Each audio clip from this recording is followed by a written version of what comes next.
Trigonometry में आगे discuss करेंगे पार्ट 9 के अंदर general solutions for trigonometric equations. इससे पहले की क्लास में हमने ट्रिग्नोमेट्रिक इक्वेशंस के प्रिंसिपल सॉल्यूशंस को फाइंड आउट करना सीखा था। अब इस टॉपिक में इस क्लास में हम बात करेंगे general solution of trigonometric functions को हम किस तरीके से फाइंड आउट कर सकते हैं। तो सबसे पहले देखिएगा, when trigonometric equation is of the form of sin x equal to 0, cos x equal to 0, tan x equal to 0। जब भी कोई trigonometric equation sin x equal to 0, cos x equal to 0, tan x equal to 0 की form में हो तो इसका general solution क्या होगा। जनरल सॉल्यूशन का मतलब हम आपको बता चुके थे कि एक ऐसा सॉल्यूशन जो इंटीजर n की टर्म में होता है, जिसकी हेल्प से हम जितने भी सॉल्यूशंस हैं यानी जितने भी एंगल पर उसकी वो वैल्यू होती है ट्रिग्नोमेट्रिक फंक्शंस की, उनको फाइंड आउट कर सकते हैं। प्रिंसिपल सॉल्यूशन में सॉल्यूशन रेस्ट्रिक्ट होता था 0 से 2 पाई के बीच में, लेकिन जनरल सॉल्यूशन से हम सारे के सारे सॉल्यूशंस फाइंड आउट कर सकते हैं। तो देखिएगा, अगर sin x इक्वल टू 0 है तो इसका जनरल सॉल्यूशन होगा x इक्वल टू एन पाई।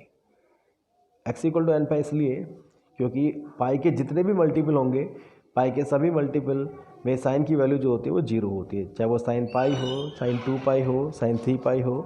जितने भी आपके साइन के मल्टीपल्स होंगे उन सबकी साइन की वैल्यूज़ होंगी वो सब वहाँ पर 0 के इक्वल होगी। ऐसे ही tan x इक्वल टू 0 तो इसका भी general solution x equal to n pi होगा।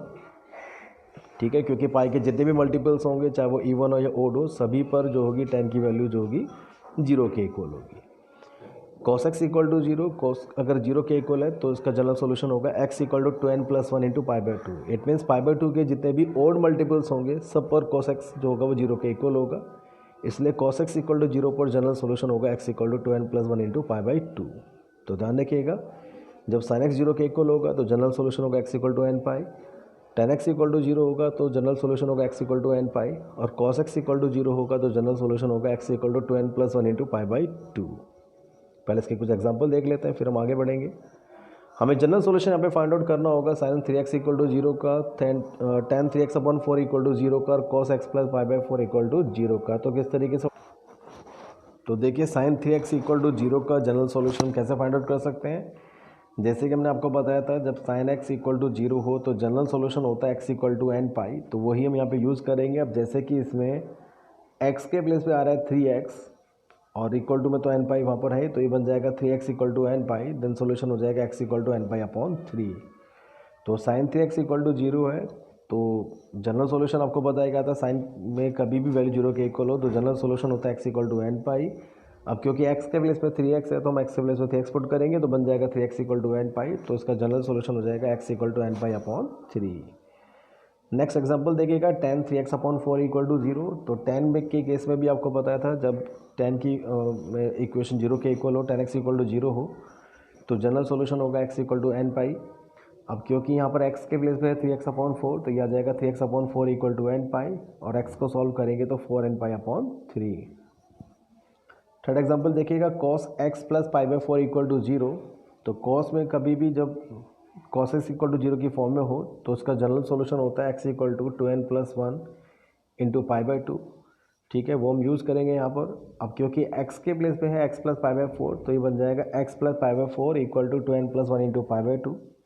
अब इसको हमें सॉल्व करना होगा, वो कैसे, पाई बाई 4 जो प्लस में था LHS में उसको RHS में ले जाते हैं, तो ये आ जाएगा x equal to 2n plus 1 into pi by 2 minus pi by 4।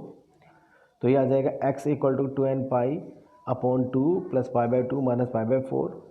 तो सॉल्व करके आ जाएगा x equal to n pi plus pi by 4। ठीक है, तो जब आपके sin x, cos x और tan x 0 के इक्वल हो तो इनका जनरल सॉल्यूशन किस तरीके से फाइंड आउट कर सकते थे, ये हमने आपको बताया। आगे बात करते हैं हम, when trigonometric equation is of the form of sin x equal to sin y, cos x equal to cos y and tan x equal to tan y। तो जब भी ट्रिग्नोमेट्रिक इक्वेशन हमारी इस फॉर्म में होगी तो इसका जनरल सॉल्यूशन किस तरीके से फाइंड आउट कर सकते हैं। तो सबसे पहले हम बात करेंगे यहाँ पर, अगर हमारी trigonometric equation sin x equal to sin y की फॉर्म में है तो इसका जनरल सॉल्यूशन क्या होगा। तो आपको बता दें, हमारी कोई भी ट्रिग्नोमेट्रिक इक्वेशन अगर sin x equal to sin y की फॉर्म में है तो इसका जनरल सॉल्यूशन होगा x equal to n pi plus minus 1 की पावर n इंटू वाई। ठीक है, अभी हम सिर्फ इनके जनरल सॉल्यूशन डिस्कस करें, आगे एग्जांपल की हेल्प से आपको बताएंगे। ऐसे ही अगर cos x equal to cos y है तो इसका जनरल सॉल्यूशन होगा x equal to 2n pi plus minus y. और ऐसे ही tan x equal to tan y है तो इनका जो जनरल सॉल्यूशन होगा वो होगा x equal to n pi plus y. तो ये जनरल सॉल्यूशंस आपको ये याद रखने होंगे कि किस केस में हम क्या जनरल सॉल्यूशन यूज़ करते हैं। ध्यान रखिएगा, साइन एक्स और कॉसेक एक्स का सेम जनरल सॉल्यूशन होगा, कॉस एक्स और सेक एक्स का सेम जनरल सॉल्यूशन होगा, और ऐसे टेन एक्स और कॉट एक्स का सेम जनरल सॉल्यूशन होगा। ठीक है, तो इसलिए हमने यहाँ अलग से कॉसेक एक्स के लिए, सेक एक्स के लिए और कॉट एक्स के लिए जनरल सॉल्यूशन मेंशन नहीं किए हैं। एक बार मैं फिर से रिपीट कर दूँ, sine x equal to sine y है तो जनरल सॉल्यूशन होगा x equal to n pi plus minus 1 की power n into y. Cos x equal to cos y है तो इसका जनरल सॉल्यूशन होगा x equal to 2n pi plus minus y. और tan x equal to tan y है तो इसका general solution होगा x equal to n pi plus y. ठीक है, जनरल सॉल्यूशन किस तरीके से ऑब्टेन्ड हुए तो आपको बता दें, जब sin x equal to sin y है तो sin y को हम LHS में ले जाएंगे तो sin x minus sin y equal to 0 आएगा। देन इसमें हम sin a minus sin b की आइडेंटिटी को यूज़ करेंगे और फिर इनको इक्वल टू 0 पुट करके सॉल्व करेंगे। जो जनरल सॉल्यूशन हमने ऊपर वाले डिस्कस किए थे उनकी हेल्प से हमें जनरल सॉल्यूशन को फाइंड आउट कर सकते हैं। अगर आपको प्रूव करके देखने हो तो आप इस तरीके से प्रूव करके देख सकते हैं। एग्जाम्पल देखते हैं कुछ। sin x इक्वल टू √3/2 इसका जनरल सॉल्यूशन ऑब्टेन करना है तो सबसे पहले हम करेंगे क्या यहाँ पर, क्योंकि जनरल सॉल्यूशन ऑब्टेन करना है तो हमें √3/2 को हमें साइन की वैल्यू में लिखना होगा, हमें देखना होगा क्योंकि हमें sin x equal to sin y की फॉर्म बनानी है तो √3/2 साइन में कौन से एंगल की वैल्यू होती है वो हमें पुट करना होगा। हालांकि √3/2 अगर देखा जाए तो 0 से 360 में साइन के दो एंगल पर वैल्यूज़ होगी, एक होती है 60 डिग्री पर और एक होती है 120 डिग्री पर। ठीक है, लेकिन जो उनमें से लेस एंगल होगा उसको वो हम यहाँ पर यूज़ करेंगे। ध्यान रखिएगा, कोई भी वैल्यू अगर गिवन है, अगर वो दो एंगल पर होते हैं 0 से 360 के बीच में तो दोनों में से जो लेस एंगल होगा उसको यहाँ पर, जो लेसर एंगल होगा उसको यहाँ पर यूज़ किया जाएगा। तो √3/2 को हम लिख सकते हैं यहाँ पर साइन 60 डिग्री तो बन जाएगा sin x equal to sine π/3। अगर इसको मैं रेडियन की फॉर्म में लिखते हैं क्योंकि 60 डिग्री रेडियन में लिखा जाएगा π/3। sin x equal to sine y के केस में जनरल सॉल्यूशन था x equal to n pi plus minus 1 की पावर n इंटू वाई। अब इसमें x के प्लेस पे x आ जाएगा, y के प्लेस पे π/3 तो ये बन जाएगा हमारा solution x equal to n pi plus minus 1 की पावर n इंटू माइनस 1 की पावर n इंटू π/3। यहाँ पर आपको सिर्फ x के प्लेस पे x वैल्यू को पुट करना होगा और सिर्फ y की वैल्यू को पुट करना होगा।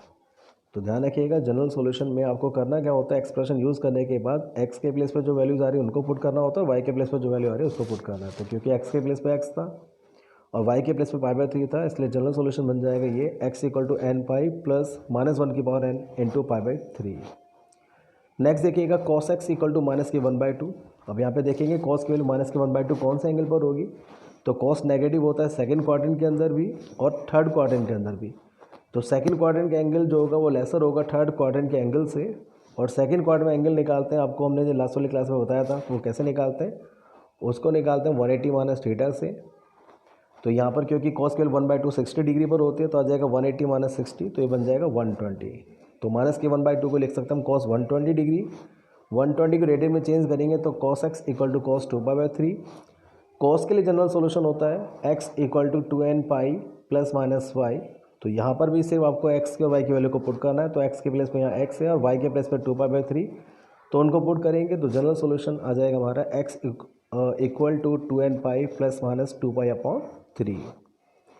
एक और एग्जांपल देखिएगा, cot x equal to minus के √3।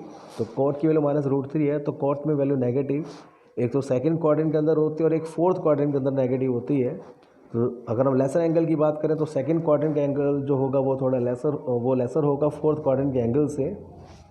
तो इसकी हेल्प से अब क्योंकि सेकंड क्वाड्रेंट का जो एंगल है वो हम 180 माइनस थीटा से फाइंड आउट कर सकते हैं, तो यह आ जाएगा 180 माइनस 30, क्योंकि कॉट में वैल्यू √3 30 डिग्री पर होती है तो 180 माइनस 30 तो हो जाएगा cot 50 डिग्री।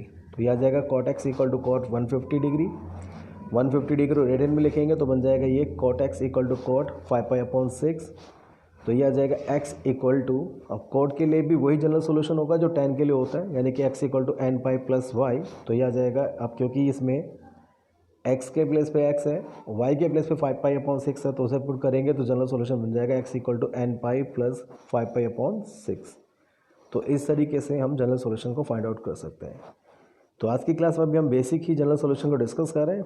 इनके बेसिस पर आपको कुछ क्वेश्चन दिए जाएंगे तो पहले आप उनको करके देखिएगा, ठीक है, तो जिससे कि आपको भी जनरल सॉल्यूशंस को निकालने का तरीका पता चले। उसके बाद फिर हम एनसीईआरटी के जो क्वेश्चंस होंगे उनको सॉल्व कराते हैं। तो आज के लिए इतना ही काफ़ी है। Thank you. है।